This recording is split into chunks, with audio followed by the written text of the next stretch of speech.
Ce club audit croisé permet d'une part aux entreprises de faire réaliser des audits internes dans leur entreprise avec des auditeurs qualifiés.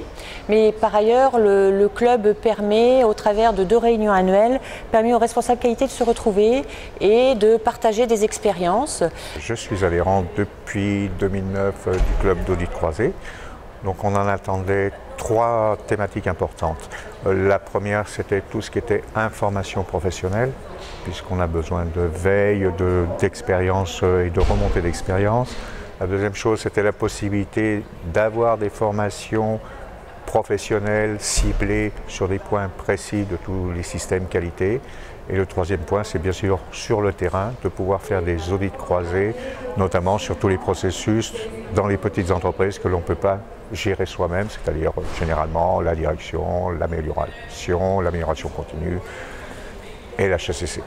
Moi, j'ai adhéré au club d'audit croisé en 2004, ce qui était important pour moi parce qu'en fait, je suis toute seule au sein de la Fédération des CAF coopératives à gérer en fait, le dossier qualité au sein de 10 structures actuellement, 10 coopératives vinicoles. Et donc, du coup, je me sentais bien seule. Donc, pour moi, ça fait vraiment partie d'un réseau très important où je peux en fait échanger facilement. En moyenne, les entreprises réalisent de 2 à 3 jours d'audit à l'extérieur. Donc le responsable qualité va faire 2 à 3 jours d'audit à l'extérieur et en parallèle, il va recevoir dans son entreprise 2 à 3 journées d'audit sur l'année. Le club nous apporte déjà une sécurisation au niveau de nos audits, c'est-à-dire que, outre les gens qui sont audités et qui sont auditeurs dans nos entreprises, ça nous permet quand même un apport extérieur et notamment un œil extérieur sur des entreprises très similaires aux nôtres, mais qui n'ont pas forcément les mêmes approches que nous, et voire même les mêmes interprétations des normes que nous. Donc ça nous permet une très très grande ouverture. Ce qui est super important, c'est qu'en fait on est un club à la fois très...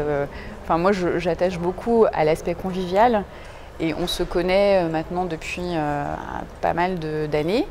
Et c'est vrai que le fait de se voir en réunion du club, et en audit, c'est plus facile après pour aborder des problématiques au quotidien dans nos structures en fait. S'il fallait convaincre quelqu'un de venir au club d'audit croisé, je dirais venez à une première session, vous serez de toute façon convaincu d'office. Une réunion comme aujourd'hui, ça permet vraiment, d'apporter en plus des thématiques nouvelles que nous seuls dans nos entreprises, on n'y penserait même pas en fait.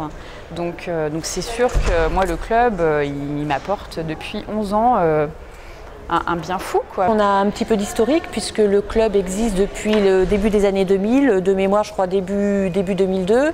Donc au début on avait 2-3 auditeurs et puis quelques journées d'audit de réaliser au sein du club. Et là aujourd'hui on a aux alentours de 33 auditeurs qui représentent toutes les filières agroalimentaires de la région. Et sur une année en moyenne on a une trentaine d'audits de réalisés par an.